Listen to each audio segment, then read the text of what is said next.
n'y a aucune raison de l'acheter, à moins d'aimer son odeur. Hugo, ouais, Hugo Boss. N'imitez pas, innovez. Voilà, et maintenant je mets la poudre. Oh, maman, la poudre est plus comme avant, elle est verte. Oui, ma puce, elle est verte, mais surtout, elle est encore mieux qu'avant. C'est le nouveau Le Chat Propreté Fraîche. Grâce à ses grains verts, le nouveau Le Chat Propreté Fraîche libère de l'oxygène actif qui nettoie le linge en profondeur et diffuse la fraîcheur au cœur des fibres. Résultat ? Mon linge n'a jamais été aussi propre et aussi frais. Et elle est magique, maman, ta poudre verte. Le Chat Propreté Fraîche, la propreté dans toute sa fraîcheur.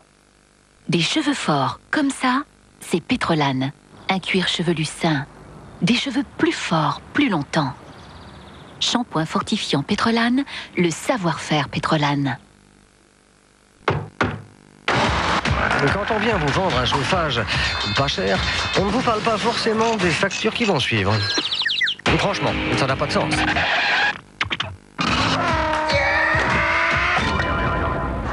Et la chaleur fuel alors? Eh bien, le prix du fuel a baissé de 30% depuis 1985. Et à l'usage, il est très, très économique.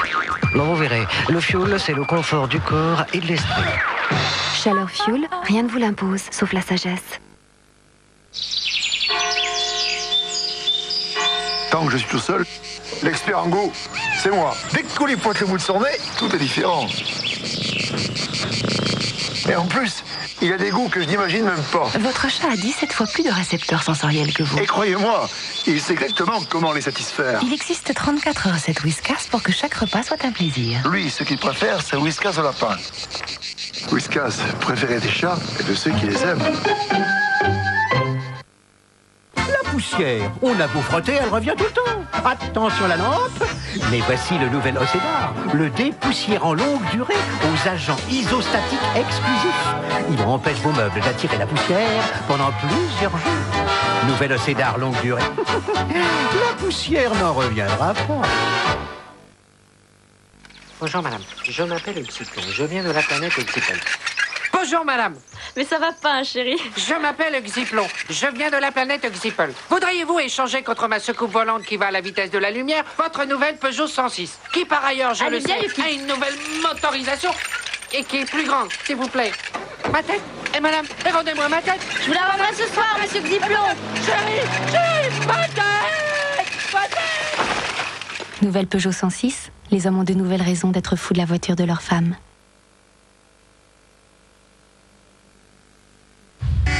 Rien que d'y penser. Une soirée sans Magnum, c'est comme une nuit sans étoiles.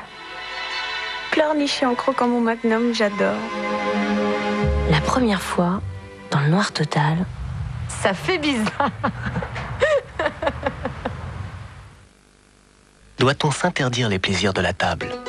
Mais pas du tout. C'est trop bon. Oh, ces bonnes grosses pommes de terre. Vas-y, mange-les. Mais je peux avec Fruits d'Or. Mon corps en a besoin. Et toc, cet idiot ne sait pas qu'il y a des vitamines A et E dans Fruits d'Or.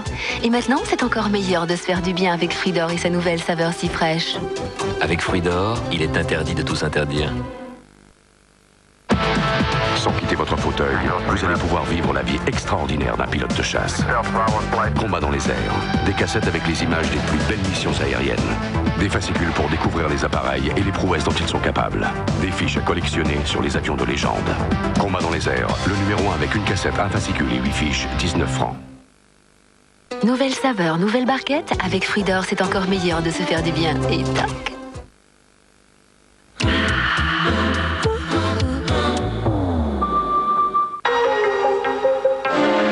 TF1 présente Témoin numéro 1 avec le concours de Téléstar. Julie et Mélissa avaient 8 ans. Elles étaient les meilleures amies du monde. Il y a 1 an, elles ont été enlevées tout près de chez elles. Depuis, leurs parents se battent pour connaître la vérité. Ont-elles été victimes d'un pervers? Ont-elles été entraînées dans un réseau pédophile? Témoin numéro 1 a enquêté sur ces réseaux. Pour connaître également la vérité sur le tragique destin de Patricia, de Philippe et d'Evelyne, ensemble, nous allons nous mobiliser. Témoin numéro 1 présenté par Jacques Pradel et Patrick Menet, lundi 20h50 sur TF1. On réagit, On rebondit, on atterrit. Ça m'intéresse. on s'aguerrit, on s'applaudit, On se fait des amis. ou des ennemis. Pas sûr. Bref, c'est Comme elle a dit. Tout est permis. lundi prochain. C'est quoi la question. Nous fait-on manger n'importe quoi? N'importe quoi? Elle est bien bonne celle-là. On verra ça comme un lundi à 23h sur TF1. Pour assister à l'émission, téléphonez au 42 20 11 11.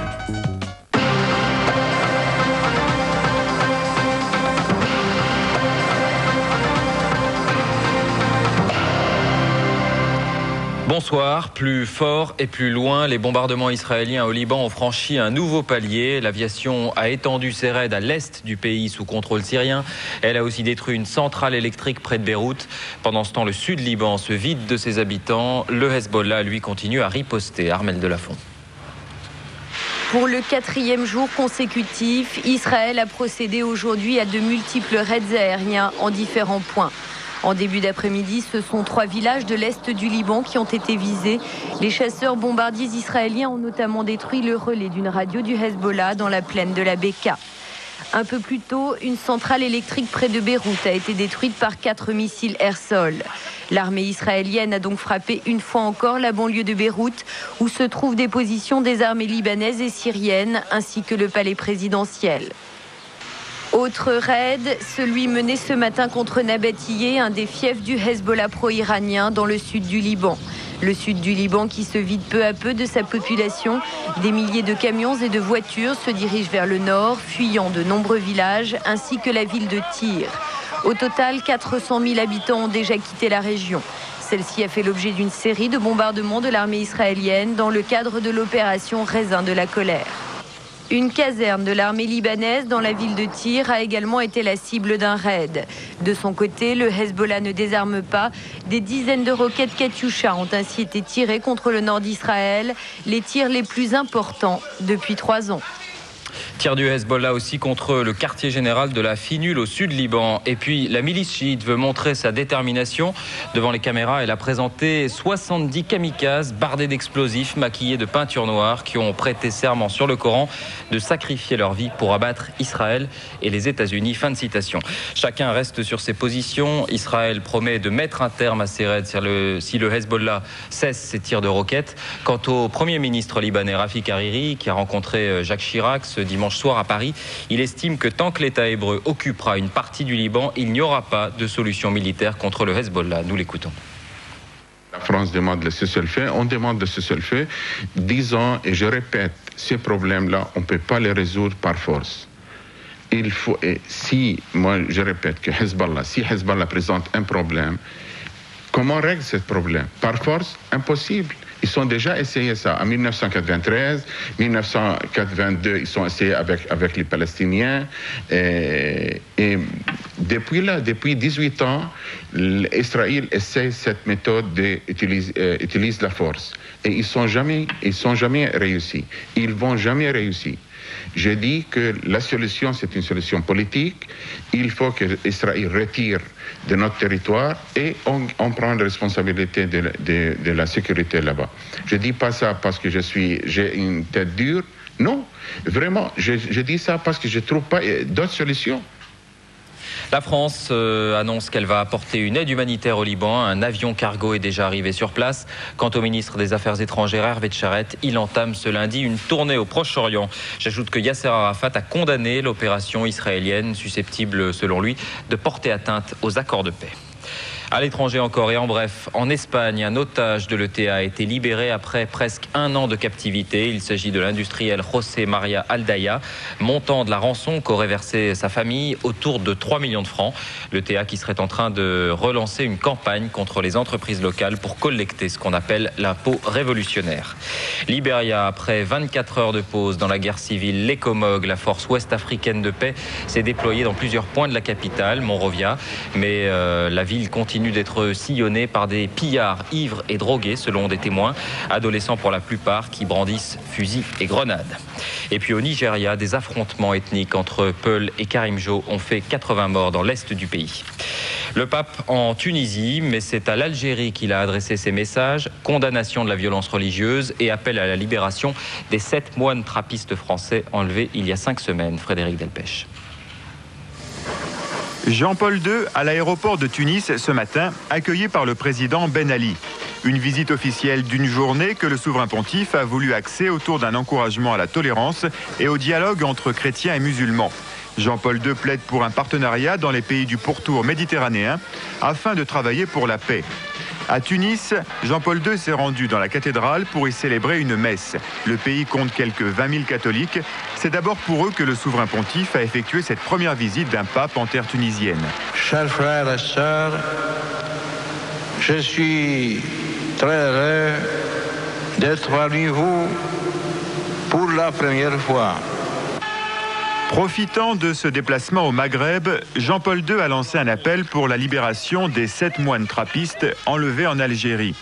C'est aussi de Tunisie que le souverain pontife a souhaité délivrer un message fort contre l'intégrisme religieux, une allusion à peine voilée à la situation que connaît l'Algérie voisine. Alain Juppé est en Guadeloupe, dernière étape de sa tournée dans les départements français d'Amérique. Une Guadeloupe apaisée, réconciliée avec les valeurs de la République et libérée des passions destructrices, selon le Premier ministre. Au programme, inauguration d'un aéroport, déjeuner avec des planteurs et rencontre avec les professionnels du tourisme. Paul Vergès, élu sénateur de La Réunion, c'est le seul mandat qui manquait à sa longue carrière politique. Et puis sachez que Régis Debray renoue avec ses premières amours, l'écrivain français, compagnon de route, entre autres, de Fidel Castro et du Che, grand théoricien de la Révolution, a rencontré clandestinement le sous-commandant Marcos, chef des rebelles zapatistes du sud mexicain. Rencontre de nuit au cœur de la jungle. Pour le plaisir, un extrait du dialogue. Nous avons besoin de détruire pour construire. Nous avons besoin de théorie pour qu'il y ait la vie, a notamment déclaré Régis Debray. Le sport, sensation à Nîmes en Coupe de France de football. Malgré 2 divisions d'écart, les Nîmois, club de National 1, ont battu Montpellier, division 1, 1-0. Nîmes jouera donc la finale. C'est une première dans l'histoire de la compétition. Performance fêtée ce soir dans les rues de la ville. Une atmosphère digne de la feria. Ce sont des images que nous envoie notre correspondant Jean Brun. Voici maintenant le résumé de cette partie avec Dominique Blanchard. Les joueurs de Montpellier vont peut-être devoir faire 45 km à pied ce soir pour rentrer chez eux. Il y a quelques jours, Louis Nicolin avait prévenu, si vous perdez contre Nîmes, vous rentrez à pied. Pour le célèbre président de Montpellier, c'était sans doute une plaisanterie. Son club était largement favori face à Nîmes qui joue en National 1, placé en 15e position et qui n'a que 2 points d'avance sur le premier relégat. Mais ce match, les Nîmois l'ont pris dans le bon sens et dès la 8e minute, c'est le buteur maison Abdel Ramdan qui conclut une action partie pratiquement de ses 18 mètres. Un petit pont sur le dernier défenseur et Ramdan marque là son 5e but en Coupe de France. Non seulement les crocodiles nîmois ont marqué, mais ensuite ils vont faire le plus difficile, tenir défensivement. Plus de 82 minutes face aux attaquants de première division. Montpellier va dominer, mais sera incapable de marquer le moindre but. Après Saint-Étienne et Strasbourg, Nîmes élimine Montpellier, mais surtout Nîmes, club de National 1, va disputer une finale de coupe au Parc du jamais vu dans toute l'histoire du football. Nîmes affrontera donc Auxerre et pourrait disputer une Coupe d'Europe, même en cas de défaite si les Bourguignons étaient champions de France. Autre résultat de football, cette fois en championnat de France. Metz, toujours en course pour le titre, a laissé passer sa chance de rejoindre Auxerre en s'inclinant 3-0 à domicile face à Monaco. But de Benarbia après 20 minutes de jeu, puis de Sonny Anderson juste avant la mi-temps. Voici le but du Monégasque à la 43e minute donc. Enfin, un 3e but signé Enzo Schifo, 5 minutes après la reprise. 3-0 donc. Metz compte 3 points de retard sur Auxerre. Monaco à 6 points semble assuré de jouer une Coupe d'Europe. Cyclisme, il est assez rare de voir des coureurs s'abstenir de disputer le sprint d'une grande classique. C'est ce qui s'est passé à l'arrivée de Paris-Roubaix. Explication, les 3 hommes de tête faisaient partie de la même formation, l'équipe Mapei. Et c'est le Belge Muséou qui l'a emporté, David Berger. Épilogue insolite pour le centenaire de Paris-Roubaix, l'arrivée groupée de 3 coureurs de la même équipe. Au premier plan, le Belge Johan Muséou, vainqueur de la Coupe du Monde l'an dernier, suivi de ses 2 acolytes de chez Mapei, Gianluca Bortolami et Andrea Taffi. Les 3 hommes se sont échappés à 86 km de l'arrivée et n'ont plus jamais été rejoints, déjouant tous les pièges d'une course redoutée, même par les plus grands champions. Bernard Hinault l'assimilait à du cyclocross. En effet, le danger est partout. Quand il ne pleut pas, c'est la poussière qui vient gêner les concurrents. Les chutes sont fréquentes, mais plus que les risques de blessures, c'est la souffrance physique et morale qui caractérise l'enfer du Nord. Laurent Fignon parlait du traumatisme causé par les 50 km de pavés. Du courage, il en faut tout au long des 6 heures de course, mais aussi mettre au point une stratégie pour espérer l'emporter. Le directeur sportif de l'équipe Mapei va trancher. Le vainqueur sera Yohann Museeuw. Bortolami et Tafi acceptent de jouer les seconds rôles, de se sacrifier et donc de ne pas disputer le sprint final. L'histoire retiendra le nom du premier. C'est pourtant toute une équipe qui a triomphé lors de ce Paris-Roubaix 94e édition. Tennis enfin, déception pour Mary Pierce dans le tournoi d'Amelia en Floride. Pour sa première finale de l'année, la Française a été battue en 3-7 par la Roumaine Spirlea. Merci de votre attention, bonne fin de soirée, bonne nuit.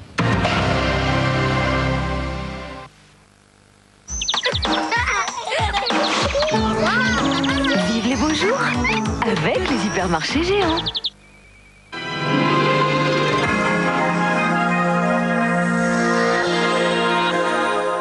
Bonsoir, du soleil et de la douceur aujourd'hui, du soleil et de la douceur demain. Et la semaine qui suit ne devrait pas être si mauvaise. Pourtant, il y a des nuages dans le ciel. On le voit bien sûr sur les images du satellite. Ce qu'on ne voit pas, c'est l'anticyclone des Açores. C'est lui qui nous a protégés aujourd'hui de cette perturbation qui se désagrège au fur et à mesure de son entrée sur les terres. C'est lui qui va encore nous protéger. Demain, regardez les prévisions de Météo France pour demain après-midi. Voile de nuages sur l'ouest, des nuages peut-être un petit peu plus nombreux sur les Pyrénées centrales et sur les Pyrénées proches de la Méditerranée. Beaucoup de soleil aussi sur la façade est avec quelques cumulus, vous savez, les nuages qui moutonnent sur le Jura, sur le nord des Alpes. Peut-être une averse sur les Alpes du Sud, peut-être un coup de tonnerre sur la Corse. Les températures demain après-midi, elles vont remonter avec tout ce soleil. 12 degrés au moins pour Langres, 16 degrés pour Paris et 21 degrés pour Perpignan. Je vous l'ai dit, cette semaine ne sera pas si mauvaise. Regardez les prévisions de Météo France en commençant par mardi. Alors, une perturbation, une vraie, va arriver mardi sur la Bretagne. Elle va traverser rapidement la France dans la nuit de mardi à mercredi. Et mercredi, on va la retrouver sur la façade est. Oui, mais on sera passé dans l'air froid derrière cette perturbation, avec donc un ciel de traîne, des averses et des températures qui vont baisser. Tranquillisez-vous, ça ne durera que mercredi. Jeudi, tout ça va remonter et les pressions et les températures, plein soleil donc jeudi. Et vendredi, par un flux de sud-ouest, des nuages vont remonter d'Espagne, un temps lourd, chaud, orageux sur le sud-ouest. Surtout, on pourrait à nouveau battre des records de température. C'est Evelyne Delia que vous retrouvez demain. Très douce nuit, à bientôt.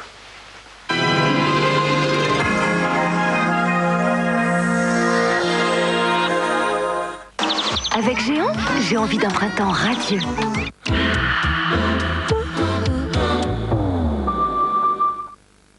Brûlure, aigreur d'estomac, c'est la nuit que le taux d'acidité gastrique atteint son maximum. Réni Liquide, suspension buvable, a une action immédiate. Réni Liquide tapisse les parois de votre estomac et vous soulage rapidement. Réni Liquide est un nouveau médicament. Bonne nuit. Vous êtes bien dans votre fauteuil, là? Allongez vos jambes, faites comme chez vous. Vous savez que vous essayez la banquette arrière de ma Passat. Vous voulez partager ma limande? Volkswagen Passat, la voiture la plus spacieuse de sa catégorie. Fitness de Nestlé, des nouvelles céréales au blé complet pour un petit déjeuner généreux en vitamines, en minéraux et mince en calories. Fitness, c'est délicieux pour maintenir sa ligne sans perdre la forme. Fitness de Nestlé, la ligne qui vous va le mieux. 3617 Sexhotel, testez votre sexualité. 3617 Sexhotel. Pour observer les particules lumineuses émises par les étoiles, l'homme requiert un matériel sophistiqué. Ah, ce n'est pas le cas de mon Galilée, pour qui la nuit n'est pas un problème. La nuit, votre chat voit 6 fois mieux que vous. Et croyez-moi, même dans l'obscurité, il sait trouver ce dont il a besoin. Dans Whiskas, il y a des acides aminés, de la vitamine A essentielle à la vue. Et regardez avec Whiskas, comme ce besoin se transforme en une irrésistible envie. Whiskas, préféré des chats et de ceux qui les aiment. Il était une fois. J'ai encore rêvé d'elle. Le meilleur d'Il était une fois, la compilation indispensable avec RTL. Mauvaise route, virage serré. Avec les amortisseurs Monroe, ça ne s'attraque même la route la plus exigeante. Devient plus sûr.